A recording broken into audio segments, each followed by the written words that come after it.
ಶ್ರೀ ಭದ್ರಮಹಾಕಾಳಿ ದೇವಸ್ಥಾನ ಶ್ರೀ ಕ್ಷೇತ್ರ ಕಟ್ಟಬೆಲ್ತೂರು ಇಲ್ಲಿಯ ನೂತನ ರಕ್ತಚಂದನ ಮರದ ಅಮ್ಮನವರ ವಿಗ್ರಹವನ್ನು ಅದರ ಪ್ರತಿಷ್ಠಾಪನಾ ಕಾರ್ಯ ಎನ್ನುವಂಥದ್ದು 22, 23, 24 ಜನವರಿಯಂದು ನಡೆಯುತ್ತಿದೆ.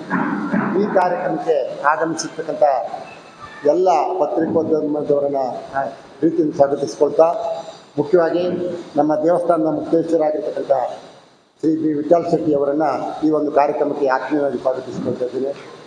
ನಮ್ಮ ಗೌರವಾನ್ವಿತ ಗೌರವಾಧ್ಯಕ್ಷರು ಹಾಗೂ ಮಾಜಿ ಶಾಸಕರು ಈ ದೇವಸ್ಥಾನದ ಸಂಪೂರ್ಣ ಜೀರ್ಣೋದ್ಧಾರದಲ್ಲಿ ತನ್ನನ್ನು ತಾನು ತೊಡಗಿಸಿಕೊಂಡು ಹಗಲಿರುಳು ದುಡಿತಿರತಕ್ಕಂಥ ಮಾನ್ಯ ಗೋಪಾಲ್ ಪೂಜಾರಿಯನ್ನು ಕೂಡ ಈ ಸಂದರ್ಭದಲ್ಲಿ ಆತ್ಮೀಯವಾಗಿ ಆಮಂತ್ರಿಸ್ಕೊಳ್ತಾ ಇದ್ದೀನಿ.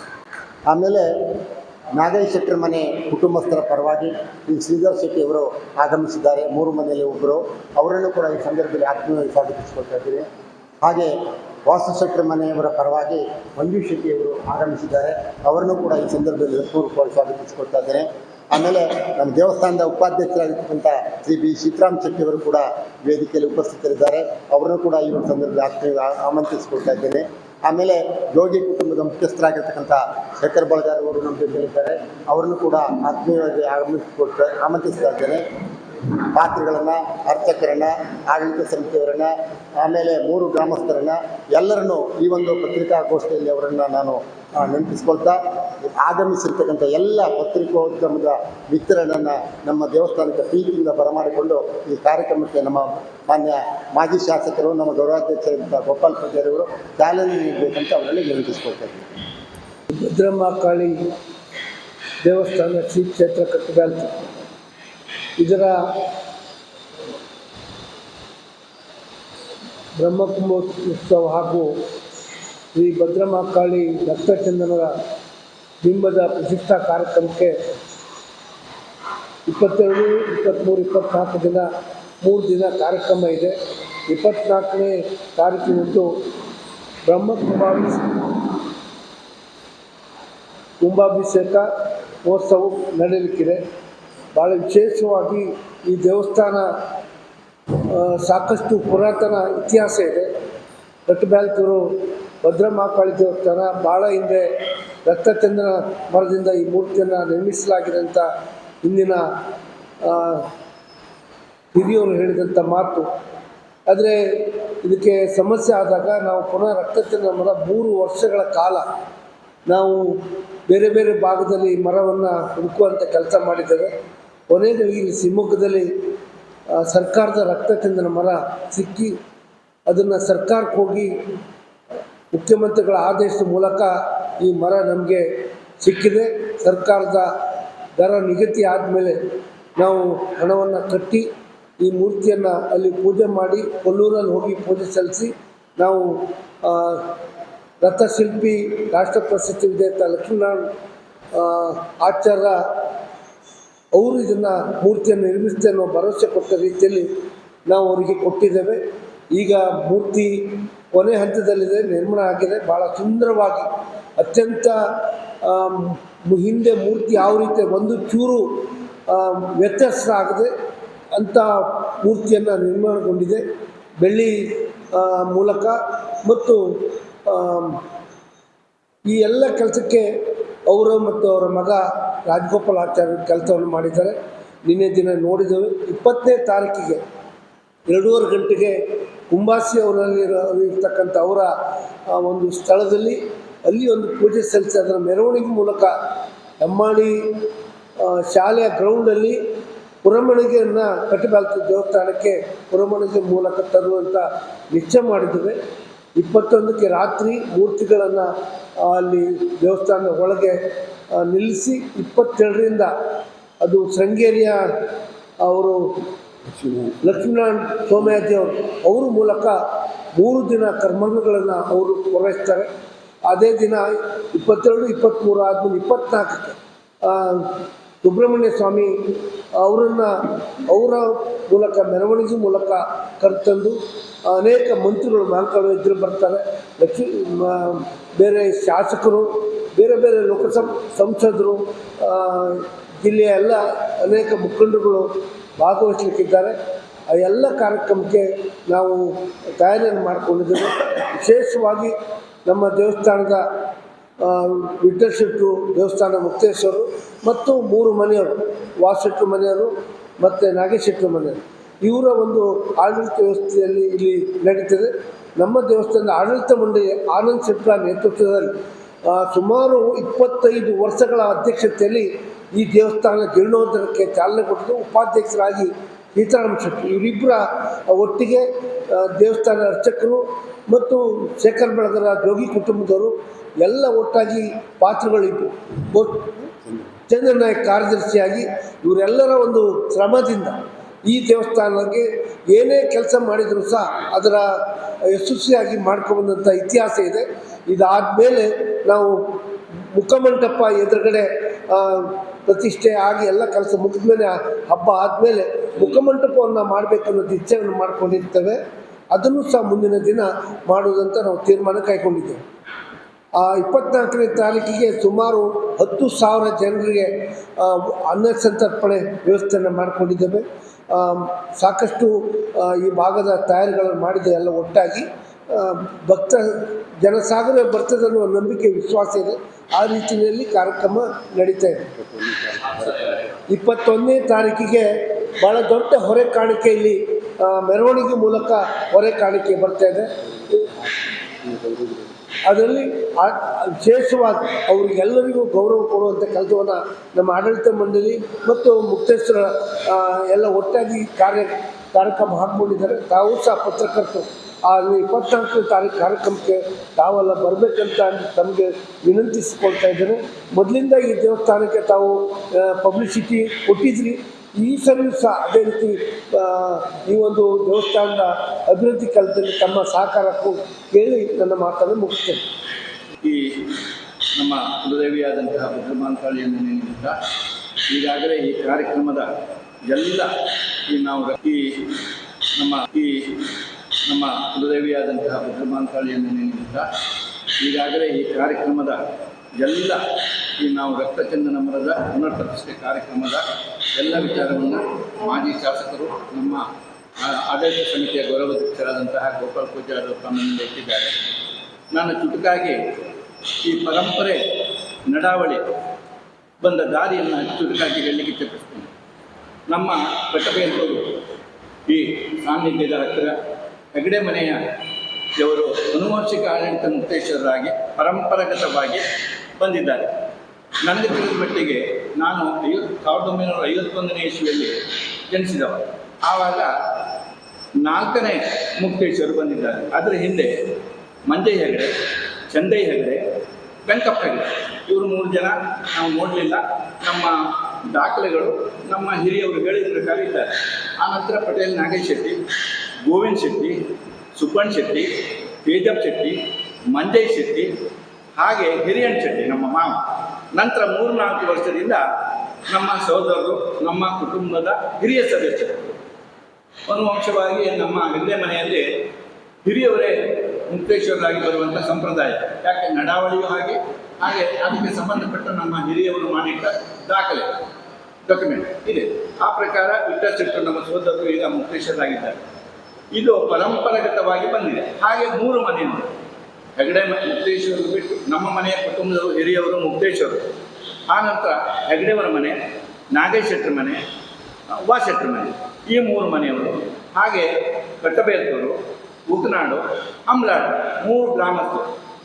ಯಾವಾಗ ಹಿಂದೆ ಏನಾಗಿತ್ತು ಅಂತ ಹೇಳಿದ್ರೆ ಒಂದು ಹಾಡಿ ಇದ್ದಿತ್ತು, ಬೋಗಿ ಹಾಡಿ ಅಂತ ಪರಂಪರೆ. ಅಲ್ಲಿ ಒಂದು ಸಣ್ಣ ದೇವಿಯ ಒಂದು ಸಣ್ಣ ಚಿಕ್ಕ ಕಲ್ಲು, ಇದು ನಮ್ಮ ಹಿರಿಯರು ಹೇಳಿದ್ರು. ಏನು ಕೇಳಿದರೆ ಇಲ್ಲಿ ಕುಲದೇವತೆ ಇದ್ದಾಳೆ. ಆ ನಂತರ ಈ ಭದ್ರಮಾಂಕಾಳಿಯು ಇಲ್ಲಿ ಹತ್ತಿರದ ಅಮಲಾಡಿಯ ಕಿಣಿಯರ ಮನೆ ವ್ಯವಸ್ಥೆಯಲ್ಲಿ ಇದ್ದಂಥ ದೇವರ ಮೂರ್ತಿಯನ್ನು ಅಲ್ಲಿಂದ ನಮ್ಮ ಹಿರಿಯವರು ಪೂಜೆಗೆ ಹೋಗ್ತಾ ಇದ್ದರು. ಹಾಗೆ ಮುಕ್ತೇಶ್ವರರು 3 ಮನೆಯವರು 3 ಗ್ರಾಮಸ್ಥರು ಸೇರಿ ಅವಳ ಅಪ್ಪಣೆಯಂತೆ ಇಲ್ಲಿ ಬಂದು ಪ್ರತಿಷ್ಠೆ ಮಾಡಿದರು. ಆಮೇಲೆ ಪರಂಪರಾಗತವಾಗಿ 100 ದೈವಗಳು ಇಲ್ಲಿ ಐಗುಳಿ, ದೊಡ್ಡಗತ್ತಿಕ್ಕು, ಮಂತ್ರಿ, ಚಿಕ್ಕು, ನಂದಿಕೇಶ್ವರ, ಹೀಗೆ ಯೋಗದೇವರು ಪರಂಪರಾಗತವಾಗಿ ಬಂತು. ಈ ಜೊತೆಯಲ್ಲಿ ಇಲ್ಲಿ ಪರಂಪರೆ ಇದೆ. ಪ್ರತಿ ವರ್ಷ ಹಾಲಪ್ಪ ಸೇವೆ, ಹಾಗೆ ವಿಶೇಷವಾಗಿ ಅಮ್ಮನವರ ದರ್ಶನ ಗ್ರಾಮದ್ದು ಇದೆ. ಹಾಗೆ ಯಾರಾದರೂ ಒಂದೆರಡು ಮಾತು ಕೇಳಬೇಕಿದ್ರೆ ಅಮ್ಮನ ಹತ್ರ ಕೇಳುವುದಿದ್ರೆ ದರ್ಶನವನ್ನು ಮಾಡ್ತಾರೆ. ಹಾಗೆ ಆ ದರ್ಶನದಲ್ಲಿ ಮುಕ್ತೇಶ್ವರರು 3 ಮನೆಯವರು ನಾವು ನಿಲ್ತೇವೆ. ಮುಕ್ತೇಶ್ವರರು ಮಾತಾಡಿದ್ರು, ಜೋಗಿ ಕುಟುಂಬದವರು ಅನಾದಿ ಕಾಲದಿಂದ ಅಮ್ಮನವ್ರ ದರ್ಶನ ಆಗಲಿ, ಅಶ್ವಣಿ ಪೂಜೆ ಆಗಲಿ, ಮಂಗಳಾರತಿ ಹಣ್ಕಾಯಿ ಬಿಟ್ಟು ಯಾವುದೇ ವಿಶೇಷ ಪೂಜೆ ಆಗುವಾಗ ಅಲ್ಲಿ ಕಾಲಭೈರವ ದೇವಸ್ಥಾನದಿಂದ ಈಗ ಸದ್ಯಕ್ಕೆ ಶೇಖರ ಬೆಳಗಾದಿದ್ದಾರೆ, ಅಲ್ಲಿಂದ ಪ್ರಸಾದವನ್ನು ತಂದು ಅಮ್ಮನವ್ರ ದರ್ಶನ ಆದ ತಕ್ಷಣ ಮುಕ್ತೇಶ್ವರರ ಕೈಗೆ ಅಮ್ಮನವರು ಹಿಂದಿನಿಂದ ಪ್ರಸಾದ ಕೊಡುವ ಮೊದಲು ಅಮ್ಮನ ಕೈಗೆ ಅದನ್ನು ಕೊಟ್ಟು ಆ ಪ್ರಸಾದವನ್ನು ಸ್ವೀಕರಿಸೋದು, ಇದು ಸಂಪ್ರದಾಯ. ಹಾಗೆ ನಾವು ಗಡಿ ಪೂಜೆ, ಹಾಲಹಬ್ಬ, ಕೋಲ ಸೇವೆಯನ್ನೆಲ್ಲ ಮಾಡ್ತೇವೆ, ಎಲ್ಲ ಗ್ರಾಮಸ್ಥರ ಒಡನಾಟವಾಗಿ. ಹಾಗೆ ಇತ್ಲಾಗೆ ಕೆಲವು ವರ್ಷದ ಹಿಂದೆ ನವರಾತ್ರಿ ಉತ್ಸವವನ್ನು ನಾವು ಆಚರಣೆ ಮಾಡಿ ಪ್ರಾರಂಭ ಮಾಡಿದ್ದೇವೆ. ಇದಕ್ಕೆಲ್ಲ ಮೂಲ ಕಾರಣ ಹುಲ್ಲಿನ ಮಾಡಿದ್ದಿತ್ತು, ವಂಚಿನ ಮಾಡಾಯಿತು. ಆ ತಕ್ಷಣ ಇಲ್ಲಿ ಏನಾಯ್ತು ಅಂತ ಹೇಳಿದರೆ, ಮೊದಲು ಏನು ಉತ್ಪಾದನೆ ಇಲ್ಲ. ಈ ಕಟ್ಟುಕಟ್ಟಳೆ ನಡಿಬೇಕಿದ್ರೆ ನಮ್ಮ ಮನೆಯಿಂದ ಒಂದು 25 ಸೆಂಟ್ಸ್ ತೋಟವನ್ನು ಬಿಟ್ಟಿದ್ದಾರೆ, ಇಲ್ಲೇ ಹತ್ತಿರ ಇದೆ.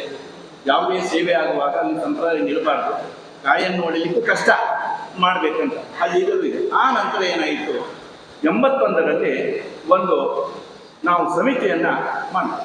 ಯಾಕೆ ಮಾಡಿದ್ದು? ಯಾವುದೇ ಒಂದು ವ್ಯವಸ್ಥೆ ದೇವಸ್ಥಾನದಲ್ಲಿ ಉತ್ಪಾದನೆ ಬರಲಿ, ಹಣ ಬರಲಿ, ಅದರಲ್ಲಿ ಯಾವುದೇ ರೀತಿಯ ದುರುಪಯೋಗ ಆಗಬಾರ್ದು ಅಂತ ಹೇಳಿ ಮುಕ್ತೇಶ್ವರರು ಹಾಗೂ ಸಮಿತಿಯ ಅಧ್ಯಕ್ಷರು, ಹಿಂದೆ ನಾವು ಮಾಡಿಸಿದ್ರು, ಈಗ ಕೆ ಆನಂದ್ ಶೆಟ್ಟಿ, ಇವರ ಜಾಯಿಂಟಿನಲ್ಲಿ ಹಣವನ್ನು ಹಿಡಿಯುವುದು. ಖರ್ಚು ಮಾಡುವಾಗ ಇವರಿಬ್ಬರ ಮೀಟಿಂಗ್ ಮಾಡಿ ಪಾಸ್ ಮಾಡಿ ಇವರಿಬ್ಬರ ಸೈನ್ ಚೆಕ್ಕಿಗೆ ಹಾಕಿ ಮಾಡುವಂಥದ್ದು. ಇದು ಯಾಕೆ ಅಂತ ಹೇಳಿದ್ರೆ ಹಣದಲ್ಲಿ ಯಾವುದೇ ಕಾರಣದಲ್ಲಿಯೂ ಲೋಪ ಆಗಬಾರ್ದು ಅಂತ ಹೇಳಿ ಮಾಡಿ 81 ಇಸ್ವಿಯಲ್ಲಿ. ಸ್ವಲ್ಪ ಒಂದು 7-8 ವರ್ಷ ನಾವು ಮಾಡಿಸಿದ್ದು ಕೂಪ್ನಾಡು. ಆಮೇಲೆ ಈಗಾಗಲೇ ಗೋಪಾಲ್ ಪೂಜಾರಿ ಹೇಳಿದಾಗ 25 ವರ್ಷದಿಂದ ಆನಂದ್ ಶೆಟ್ಟಿ ಸತತವಾಗಿ ಈ ಅಭಿವೃದ್ಧಿ ಕಾರ್ಯ ಹಂಚಿನ ಕಟ್ಟಡ ಆಯಿತು. ಹಾಗೆ ಗೋಪಾಲ್ ಪೂಜಾರಿ ಶಾಸಕರಾದ ತಕ್ಷಣ ಈ ಶಿಲಾಮಯ, ತಾಮ್ರದ ಹೊಲಿಗೆ, ಬಾಂಬೆ, ನಾನು ಹೋಗಿದ್ದೆ ಅವರೊಟ್ಟಿಗೆ, ಬೆಂಗಳೂರಿಗೆ ಹೋಗಿ ಕೋಟಿಗಟ್ಟಲೆ ಹಣವನ್ನು ತಂದು ಈ ವ್ಯವಸ್ಥೆಗೆ ತಂದಿದ್ದೆ. ಆ ನಂತರ ಪುನರಪಿ 2ನೇ ವ್ಯವಸ್ಥೆಯಲ್ಲಿ ಈ ಕಲ್ಯಾಣ ಮಂಟಪ ಆಯಿತು. ಅವರ ವ್ಯವಸ್ಥೆಯಲ್ಲಿ ಅವರ ಮುಖಾಂತರವೇ ನಾವೆಲ್ಲ ಹೋಗಿದ್ರು. ಕಾರಣಾಂತರದಿಂದ ಹಣ ಕೋಟಿಗಟ್ಟಲೆ ಬರಲಿಕ್ಕೂ ಮೂಲ ಕಾರಣ ಅವರೇ. ಯಾಕಂತೇಳಿದರೆ ಗ್ರಾಮಸ್ಥರಲ್ಲಿ ಈ ಕೋಟಿಗಟ್ಟಲೆ ಹಣವನ್ನು ಒಟ್ಟು ಮಾಡೋದು ಭಾಳ ಕಷ್ಟ ಇತ್ತು. ಹಾಗೆ ಆ ನಂತರ ಈಗ ಪುನರಪಿ ಅವ್ರು ಹೇಳಿದ ಹಾಗೆ ರಕ್ತಚಂದನ ಮರ ನಮ್ಮ ಹಿರಿಯವರು ಹೇಳ್ತಾ ಇದ್ರು, ಸುದೀರ್ಘ ನಮಗೆ ಗೊತ್ತಿಲ್ಲ, ನಮ್ಮ ಈ 3 ಜನ ಮುಕ್ತೇಶ್ವರರು 7 ಜನ ಮುಕ್ತೇಶ್ವರರ ಕಾಲದಲ್ಲಿಯೂ ಆಗಿದ್ದಲ್ಲ, ಅದರ ಹಿಂದೆ ಆಗಿತ್ತು. ಅಲ್ಲಿ ರಕ್ತಚಂದನ ಮೂರ್ತಿ ಅಂತ ಈ ಮೂರ್ತಿಯನ್ನು ಪ್ರಶ್ನೆಯಲ್ಲಿ ಬಂತು, ಕಾಲಿನಲ್ಲಿ ಇದಿದೆ ಅಂತ. ಆಮೇಲೆ ದರ್ಶನದಲ್ಲಿ ಬಂತು.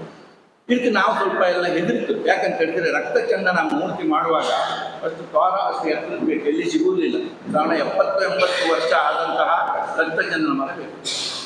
ಆವಾಗ ಶಾಸಕರಾಗಿದ್ದರು ಗೋಪಾಲ್ ಪೂಜಾರಿ, ಅವರು ಇದಕ್ಕೆ ಮಾಡಿದರು. ಆಮೇಲೆ ಅವರು ಶಾಸಕರ ಆ ನಂತರ ಅವರಿಗೆ ಕಳೆದ ನಂತರ ತಕ್ಷಣ ಬೆಂಗಳೂರಿನ ಬರುವಾಗ ಉನ್ನತ ಅಧಿಕಾರಿಯವರಿಗೆ ಭೇಟಿಯಾಗಿ ಶಿವಮೊಗ್ಗದಲ್ಲೇ ಇದೆ ಮರ, ನೀವು ಬನ್ನಿ ಅಂತ ಹೇಳಿದಾಗ ನಾವು ಫೋನ್ ಮಾಡಿದ್ರು. ನಾವೆಲ್ಲ ಸಮಿತಿಯವರು ಹೋಯಿತು.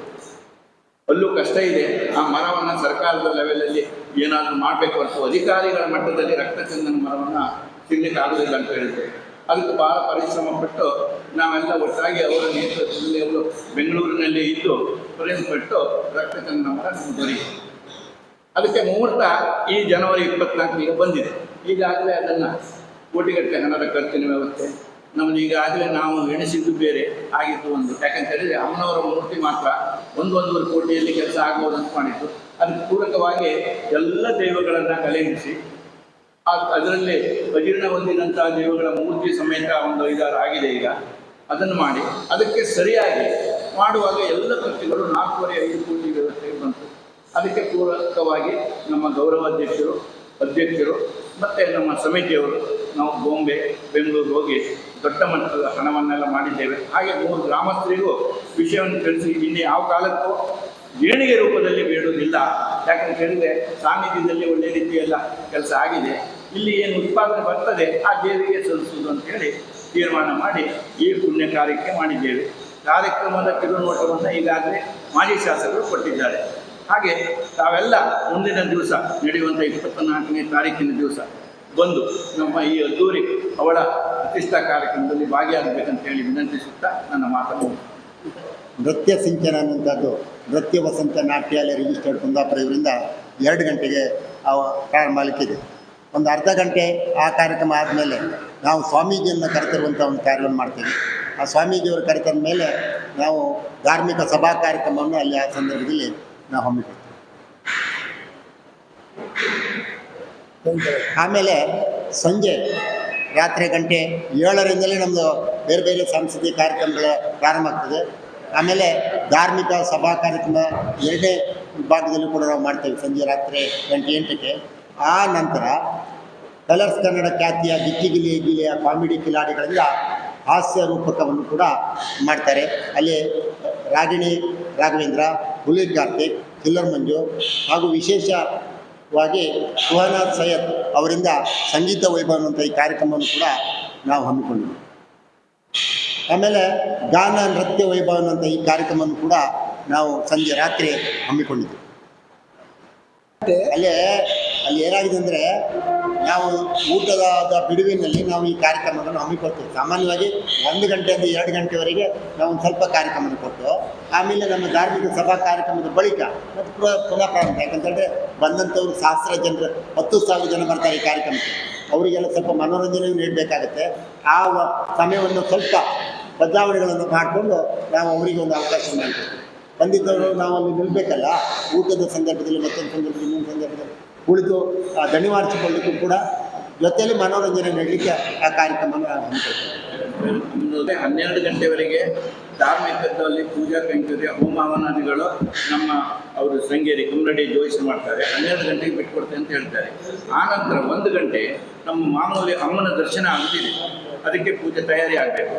ಅದು ಈ ಸಮಯಕ್ಕೆ ಅದು ತಕ್ಷಣ ಊಟ ಆ ಸಮಯದಲ್ಲಿ ನೋಡಿಕೊಂಡು ಈ ಸಭಾ ಕಾರ್ಯಕ್ರಮವನ್ನು ನನ್ನ ಹೆಸರು ಕೆ ಆನಂದ್ ಶೆಟ್ಟಿ ಅಂತೇಳಿ, ಈ ದೇವಸ್ಥಾನದ ಆಡಳಿತ ಸಮಿತಿ ಅಧ್ಯಕ್ಷ. ನಾನು ಸೇವೆಯೇ ನನ್ನ ಪರಮ ಗುರಿಯನ್ನು ಬಿಟ್ಕೊಂಡು ಕೆಲಸ ಮಾಡುವ ಎಲ್ಲಿ ಹೆಸರಿಗಾಗಿ ಸರಿ.